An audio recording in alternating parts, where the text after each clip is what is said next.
کیونکہ ایک تو مولانا نے کہا تھا کہ جی بس 4 ہفتوں کی مہمان ہے یہ حکومت تو بیٹھی ہوئی اور ٹس سے مستی ہو رہی، اور بھی آپ کی کوئی بات نہیں مانی گئی۔ عمران خان صاحب کہتے ہیں کہ میں NRA نہیں دوں گا جتنا زور لگا لیں، تو پھر کیا حاصل کیا آپ نے؟ دیکھیے نظامی صاحب، ہم نے تو ایک ہی بات پیش کی ہے، ہماری آپ نے کہا کوئی بات نہیں مانی ہے، ہماری تو ایک ہی بات ہے، اور ہماری بات یہ ہے کہ حکومت مستعفی ہو، کیونکہ یہ حکومت جمہوری طریقہ کار سے نہیں آئی، اور ہماری یہ خواہش ہے کہ نئے الیکشن کروائے جائیں، اور ان نئے الیکشنوں میں ایک عوام کی نمائندہ حکومت لائی جائے جو ایجنڈا جو ہے IMF کا لے کر آگے نہ چلے، جو ایجنڈا غریب آدمی کا لے کر چلے۔ تو پہلی بات تو یہ ہے کہ ہمارا ایک ہی مطالبہ ہے، مگر بات آپ کی ٹھیک ہے کہ وہ مطالبہ ابھی تک قبول نہیں ہوا، اسی وجہ سے یہ جلسے چل رہے ہیں، اسی وجہ سے لانگ مارچ ہوگی، اسی وجہ سے استعفے دیے جائیں گے۔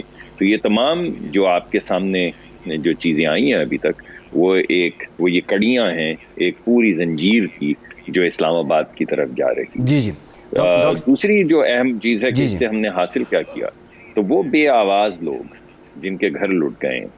میں ابھی اس کی موبلائزیشن کے لیے لاہور کی گلیوں میں گیا، آپ یقین مانیے آپ جس جگہ جا کے 10 15 20 50 100 لوگوں سے بات کریں، وہاں پہ کوئی نہ کوئی عورت رونا شروع کر دیتی ہے۔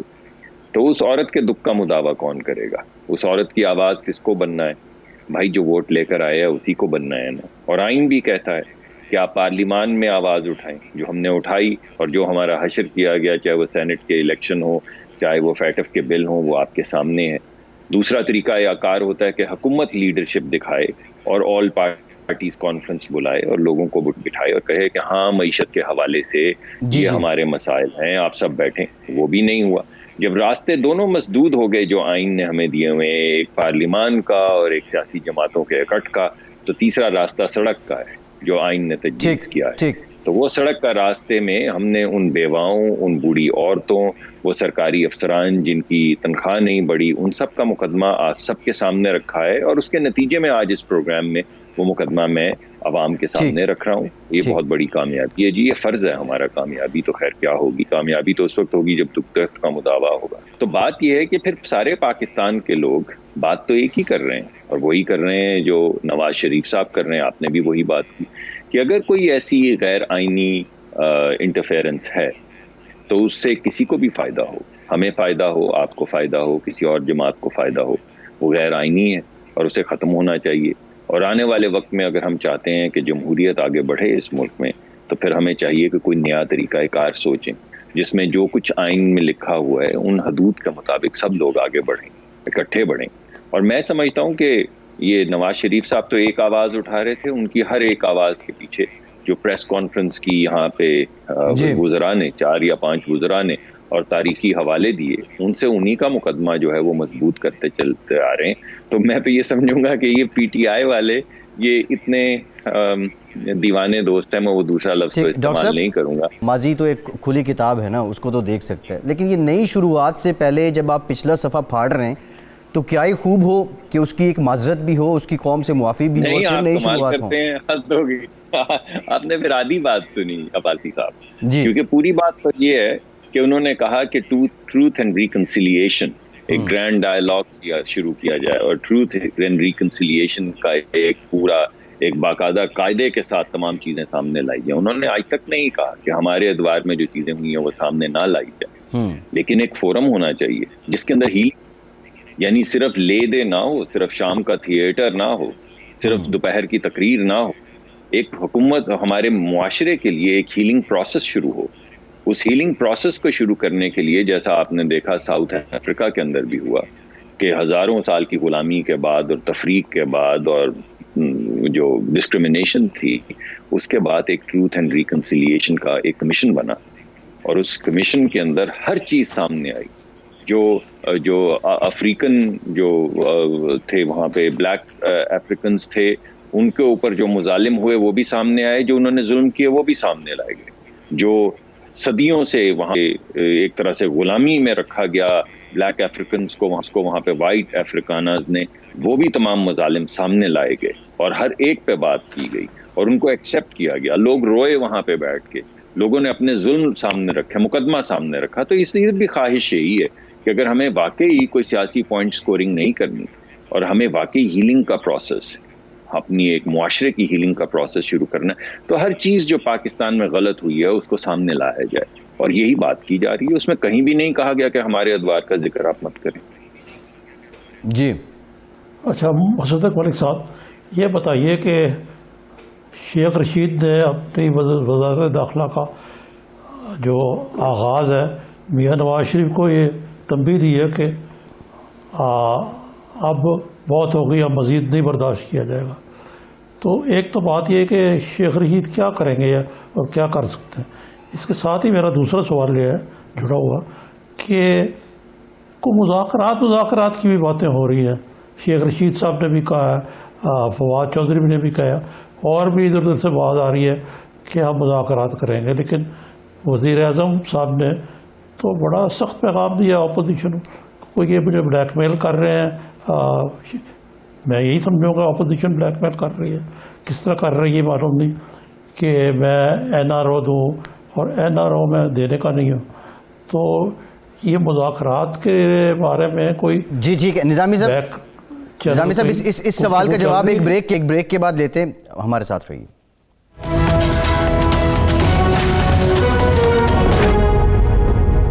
بریک کے بعد ایک بار پھر سے آپ کو خوش آمدید کہیں گے. بریک سے پہلے بھی ہم ذکر کر رہے تھے، ان دا مین وائل ڈیولپمنٹ ہوئی کہ 31 دسمبر تک پی ڈی ایم کے جو ارکان قومی اسمبلی ہیں اپنی جماعت کی لیڈرشپ جو ہے نظامی صاحب ان کے پاس استعفے پیش کر دیں گے. اور آج باضابطہ طور پہ 31 جنوری 2021 تک حکومت کو پی ڈی ایم نے مستعفی ہونے کا الٹیمیٹم دے دیا ہے. سو نظامی صاحب، لانگ مارچ ابھی بھی، اس کے بعد 1 فروری کو اجلاس ہوگا، پھر اس میں فیصلہ ہوگا. ابھی تک خیر یہ کوئی کنکریٹ اس کا جی اس کا مطلب یہ ہے، میں مصدق ملک صاحب سے ہی پوچھتا ہوں کہ آپ کو یہ امید تو نہیں ہے کہ 31 دسمبر کو حکومت فارغ ہو کر گھر چلی جائے گی، اسی لیے اب آئندہ کا جو پلان بھی ہے وہ آپ نے آگے ہی دے دیا ہے، یا یہ حفظ ماتقدم کے طور پہ؟ دیکھیے، آپ کے سوال ہی میں آپ کا جواب ہے کہ اگر وہ 31 تک نہیں دیتے استعفیٰ، کیونکہ ان کو اوپر تو وہ کوئی لیجیٹمیٹ گورنمنٹ تو ہے نہیں، اس وجہ سے ان کو لیجیٹمیسی کا تو خیال نہیں ہے. ایسا تو ہوگا نہیں کہ خان صاحب نے کیونکہ کہا تھا کہ میرے خلاف اگر اتنے 100 لوگ سڑک کے اوپر آ جائیں تو میں استعفیٰ دے دوں گا. خان صاحب تو اپنے مزاج کے آدمی، تو اگر وہ نہیں دیں گے تو پھر آپ کے دوسرے سوال کا جواب تو اسی میں ہے کہ پھر تو بتا دیا گیا ہے کہ لانگ مارچ ہوگی، اور یہ بھی کہہ دیا گیا ہے کہ ڈسٹرکٹ کے اندر، تمام ڈسٹرکٹ کے اندر جو عہدیداران ہیں، جو پی ڈی ایم کی جو قیادت ہے، جو جس صوبے سے اس کا تعلق ہے، وہاں پہ ڈسٹرکٹ بائی وائز اس لانگ مارچ کی تیاری کے لیے جو بھی انتظامات کرنے ہیں، جو بھی موبلائزیشن کرنی ہے، وہ ہوگی.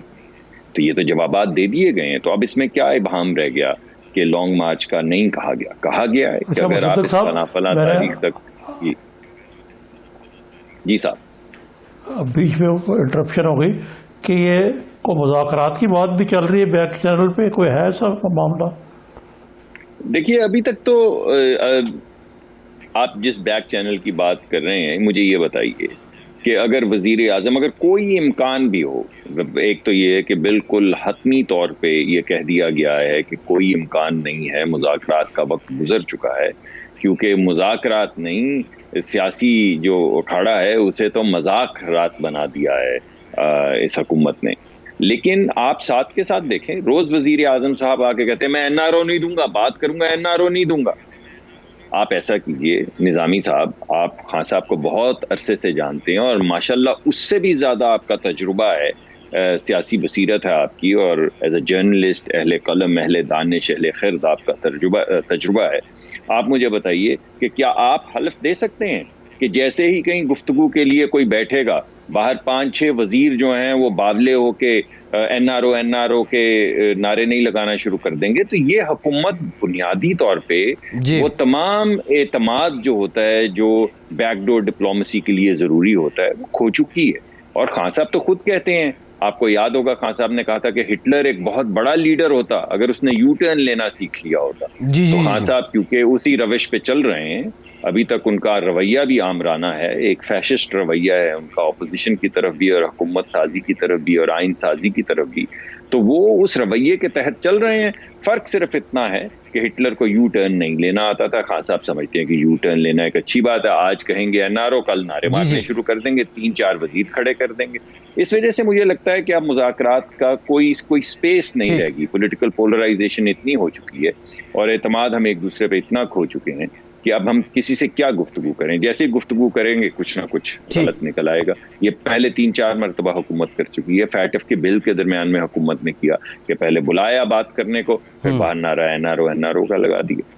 ٹھیک ڈاکٹر صاحب, ایک اور اہم معاملہ ہے. ہم تقاریر کے سبسٹینس کی بات کر رہے ہیں. محمود اچکزئی صاحب نے جو کل تقریر کی ہے مینار پاکستان کے سائے میں, اور جس طرح انہوں نے لاہوریوں اور پنجابیوں کے بارے میں گفتگو کی, کیا کوئی PDM کی جو قیادت ہے, کوئی آپ لوگوں نے اپنی ریڈ لائن نہیں ڈرا کی ہوئی کہ ہم ان سبجیکٹس کو نہیں چھیڑیں گے یا یہاں سے آگے نہیں جائیں گے؟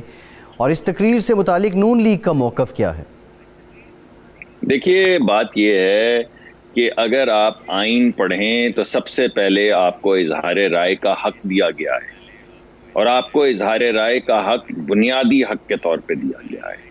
اور آج بھی جو میں نے آپ کے سامنے گفتگو رکھی ہے اس میں نے ذکر کیا ہے اور باقاعدہ حوالہ دیا ہے ٹروتھ اینڈ ریکنسیلیشن کمیشن کا جو بنا تھا ساؤتھ افریقہ میں. جی, تو آپ کو وہ تمام چیزیں جو تاریخی طور پہ ہوئی ہیں, غلط ہوئی ہیں یا صحیح ہوئی ہیں, اگر کسی کا ابہام ہے, کسی کا شک ہے, کسی کو غلط انفارمیشن ہے یا کسی کے پاس کوئی سبسٹینٹیو چیز ہے, تو وہ آپ کو تمام تاریخی معاملات بھی اور موجودہ دور کے بھی معاملات آپ کو سامنے لانے پڑیں گے اور ہمیں بیٹھ کے اس پہ گفتگو کرنی ہوگی. ٹھیک ہے ڈاکٹر مصدق ملک صاحب, بہت شکریہ آپ کے وقت کا. آپ موجود تھے. ایک بریک لیتے ہیں اور بریک کے بعد دوبارہ حاضر ہوتے ہیں.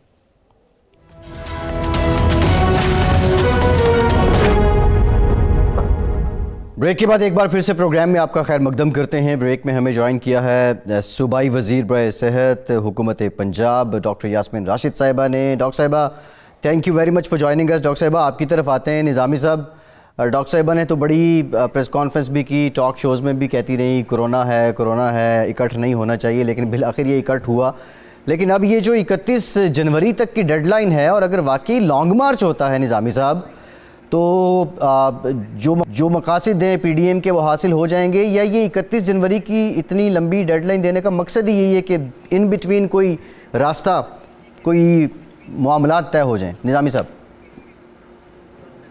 یہ بہت کچھ ہو رہا ہے, میں عرض کروں گا, لیکن یہ کولنگ آف پیریڈ کے لیے بھی ہے, اور شاید کوئی بات آگے بڑھے تاکہ حکومت اور اپوزیشن کے درمیان کوئی مذاکرات کا رستہ کھلے, کیونکہ اس طرح تو ملک نہیں چل سکتا کہ آپ جلسے کرتے رہیں, جلوس کرتے رہیں, اور ملک کی اقتصادی حالت پتلی ہونے کے. جو محترمہ سے میرا سوال ہے وہ یہ ہے کہ آپ نے کہا کہ یہ لوگ کوارنٹین کریں 14 روز کے لیے, جن لوگوں نے یہ خلاف ورزی کی کل کووڈ کے حوالے سے, تو یہ اس کو عملی طور پہ کیسے ممکن بنایا جا سکتا ہے؟ وہ لوگ جو آپ کی بات کو رد کر کے جوک در جوک جلسوں میں شریک ہو رہے ہیں, شادیوں پہ جا رہے ہیں, ڈاکٹری ایکٹیویٹیز کر رہے ہیں, وہ آپ کی بات کہاں مانیں گے؟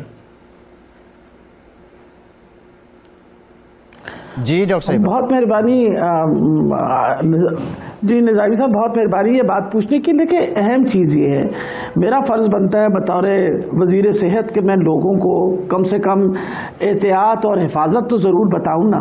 یہ نہ ہو کہ کل وہ ہم سے یہ شکایت کریں کہ ہم یہ بھی بات نہیں کر رہے آپ سے. آپ کو پتہ ہے, آپ کے سامنے جس طرح آپ نے فرمایا ہے کہ میں کتنے عرصے سے ان کے پیچھے پڑی ہوئی تھی کہ مت کریے. وجہ یہ ہے کہ وبا پھیل رہی ہے, اور لاہور آپ کو پتہ ہمارا پہلے دن سے ایپی سینٹر رہا ہے, آج کا نہیں. جس دن سے یہ وبا آئی ہے لاہور واز این ایپی سینٹر. انفیکٹیوٹی ریٹ بڑھتا گیا. ابھی پچھلے دنوں بڑی مشکلوں سے انفیکٹیوٹی ریٹ کو کچھ تھوڑا کم کیا. اب مقصد یہ ہے کہ دو بہت اہم فیکٹرز تھے. ایک تو سب سے بڑی بات تھی کل بڑی شدید سردی تھی. اچھا سردی کے اندر قوت مدافعت لوگوں کی ویسے ہی کم ہو جاتی ہے, اور پھر سب سے بڑی بات ہے جب اس طرح کا اکٹھ ہو تو وبا کا پھیلنا جو ہے وہ آپ کو پتہ ہے, آپ بھی سمجھتے ہیں اور میں بھی سمجھتی ہوں کہ کتنی جلدی پھیلے گی. جب لوگ اکٹھے ہو جائیں اور ایسی جگہ پہ اکٹھے ہو جائیں تو وبا پھیلے گی. آپ کو پتہ ہے کہ پہلے بھی ہماری جو لاہور میں اور باقی پنجاب کے اندر تعداد بڑھی ان اکٹھوں کی وجہ سے بڑھ رہی ہے, اور ہم بالکل حفاظتی تدابیریں اختیار نہیں کر رہے. لوگوں سے زبردستی والی بات آپ کے سامنے ہے. کچھ ایریاز ہم نے لاک ڈاؤن کر دیتے ہیں, جہاں نمبر آف پیشنٹس بڑھ جاتے ہیں وہ علاقے جو ہم بند کر دیتے ہیں.